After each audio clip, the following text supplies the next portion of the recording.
Kami dari kelompok 2 akan mempresentasikan materi tentang hak cipta. Materi ini sangat relevan karena berkaitan dengan perlindungan hak-hak atas karya intelektual yang semakin penting di era digital ini.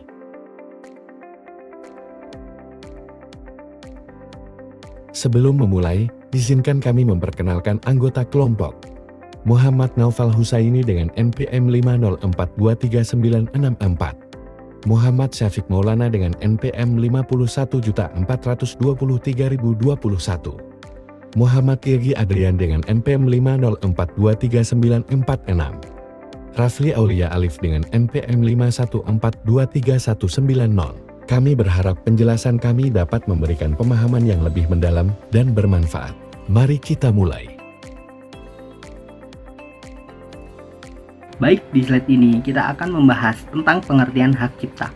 Secara umum, hak cipta adalah hak eksklusif yang diberikan kepada pencipta atau pemegang hak untuk mengatur penggunaan karyanya.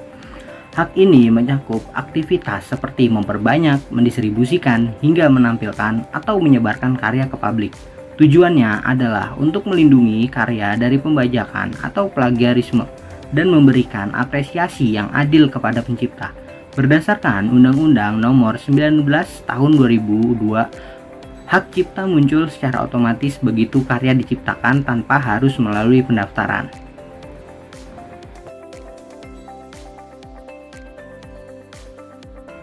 Selanjutnya, fungsi hak cipta berdasarkan Pasal 2 Undang-Undang Nomor 19 Tahun 2002 tentang hak cipta. Hak cipta merupakan hak eksklusif bagi pencipta atau pemegang hak cipta untuk mengumumkan atau memperbanyak ciptaannya, yang timbul secara otomatis setelah suatu ciptaan dilahirkan tanpa mengurangi pembatasan menurut undang-undang yang berlaku. Nah, secara garis besarnya, hak cipta berfungsi untuk menghargai suatu karya atau ciptaan dan mendorong pencipta karya tersebut untuk menghasilkan karya baru. Adapun fungsi dari pelaksanaan hukum hak cipta adalah melindungi hak eksklusif, hak moral, dan hak ekonomi bagi pencipta karya.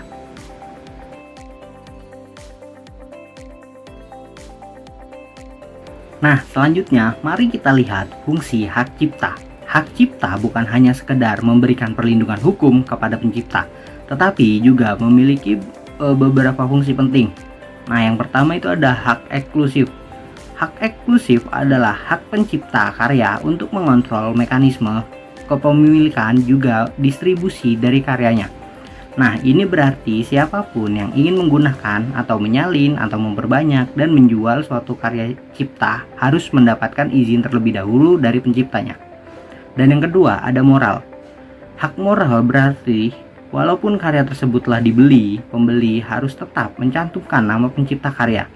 Hak moral juga membuat karya akan selalu lekat dengan siapapun penciptanya.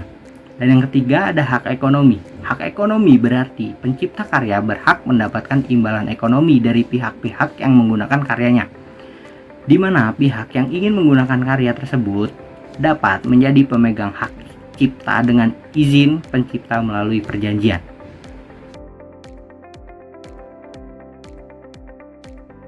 Di sini ada jenis-jenis hak cipta dan masa berlaku perlindungan.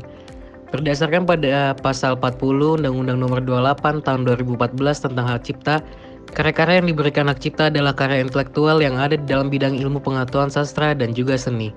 Namun, setiap perlindungan atas karya tersebut memiliki masa berlaku yang berbeda-beda, tergantung dengan jenis ciptaan dan jenis hak eksklusifnya. Untuk hal moral berlaku tanpa batas waktu. Sedangkan hak ekonomi memiliki batas waktu perlindungan yang berbeda sebagaimana diatur pada pasal 58-60 Undang-Undang Hak Cipta. Ciptaan dengan hak cipta seumur hidup ditambah 70 tahun. Perlindungan atas ciptaan yang tercantum dalam pasal 58 ayat 1 Undang-Undang Hak Cipta berlangsung selama pencipta hidup dan akan berlaku selama 70 tahun setelah pencipta meninggal. Ciptaan tersebut diantaranya adalah 1. Buku, pamflet dan semua hasil karya tulis lainnya. 2. Ceramah, kuliah, pidato, dan ciptaan jenis lainnya. 3. Alat peraga yang dibuat untuk kepentingan pendidikan dan ilmu pengetahuan. 4. Lagu atau musik dengan atau tanpa teks. 5. Drama musikal, tari, koreografi, pewayangan, dan pantomim. 6. Karya seni rupa dalam segala bentuk seperti lukisan, gambar, ukiran, kaligrafi, seni, pahat, patung, atau kolase. 7. Karya arsitektur. 8. Peta. 9. Karya seni batik atau seni motif lain.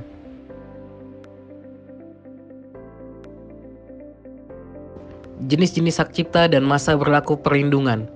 Ciptaan dengan hak cipta selama 50 tahun selanjutnya pasal 59 ayat 1. Undang-Undang Hak Cipta menyebutkan jenis ciptaan yang perlindungannya berlaku selama 50 tahun sejak pertama kali dilakukan pengumuman antara lain 1. Karya fotografi. 2.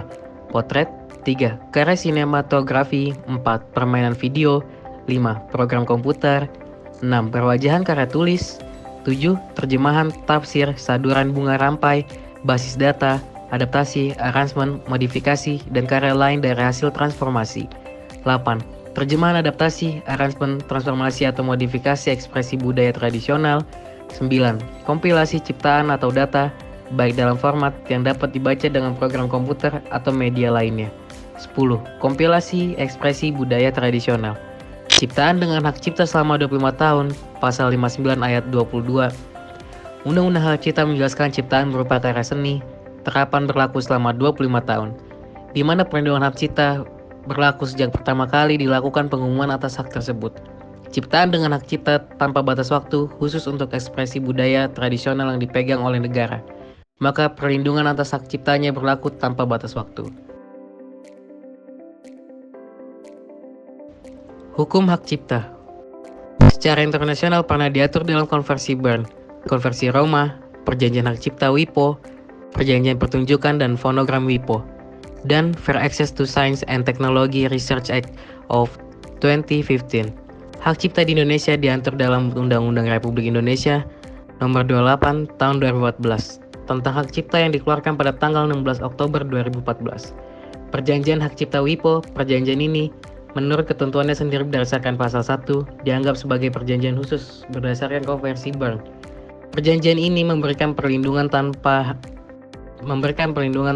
untuk program komputer, basis data. WIPO mengubah hak distribusi berdasarkan pasal 6 dan WIPO menambahkan hak untuk mengendalikan penyewaan program komputer, karya sinematografi, dan rekaman suara berdasarkan pasal 7.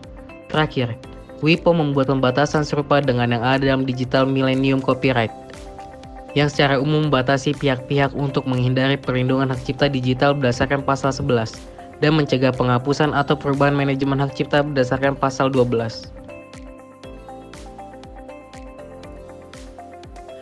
Pendaftaran hak cipta. Dilansir dari Portal Informasi Indonesia, pendaftaran hak cipta secara online dapat dilakukan dengan cara sebagai berikut. 1. Mengakses situs di Direktorat Jenderal Kekayaan Intelektual pada alamat Gmail arsiphakkcipta.djp.go.id. 2. Melakukan registrasi. 3. Login menggunakan username yang didapat setelah registrasi. 4. Mengunggah dokumen persyaratan. 5. Melakukan pembayaran pendaftaran hak cipta. 6. Menunggu pengecekan hak cipta. 7. Mendapatkan sertifikat hak cipta.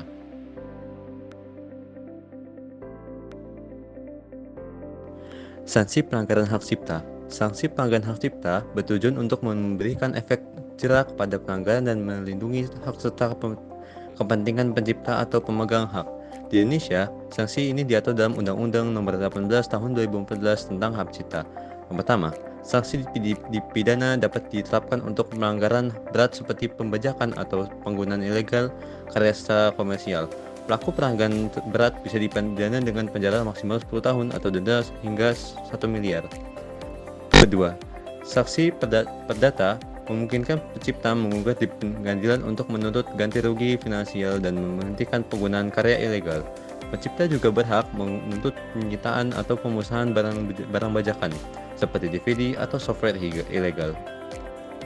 Ketiga, sanksi administrasi dapat berupa pencabutan izin usaha, penarikan produk ilegal, dan pemblokiran situs web yang menyediakan konten bajakan. Keempat, sanksi moral juga dapat menimpa pelanggar berupa hilangnya reputasi dan kepercayaan diri di masyarakat yang berdampak buruk pada peluang bisnis. Contoh pelanggaran hak cipta meliputi pembajakan film dan musik, penggunaan software tanpa lisensi, dan plagiarisme karya tulis. Sanksi ini berfungsi melindungi kreativitas, mendukung atau industri kreativitas, dan mendorong inovasi sekaligus menghormati hak kekayaan intelektual.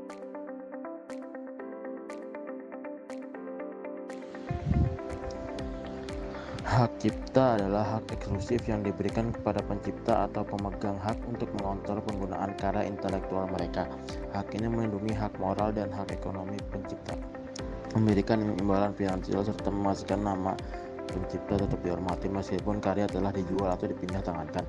Hak cipta diatur dalam Undang-Undang Nomor 28 Tahun 2014 di Indonesia dan memiliki berbagai bentuk perlindungan sesuai jenis ciptaan, seperti buku, musik, seni rupa, fotografi, dan program komputer. Beberapa jenis karya diberikan perlindungan seumur hidup ditambah 70 tahun, sementara karya lain seperti fotografi, film memiliki masa berlaku 50 tahun. Penerapan hukum hak cipta memberikan manfaat seperti mencegah plagiarisme, melindungi karya dari pembajakan, dan memastikan penghargaan terhadap kreativitas. Pelanggaran hak cipta dapat dikenai pidana, perdata, atau administratif, termasuk denda dan penjara untuk menjaga kepatuhan dan memajukan inovasi dalam industri kreatif.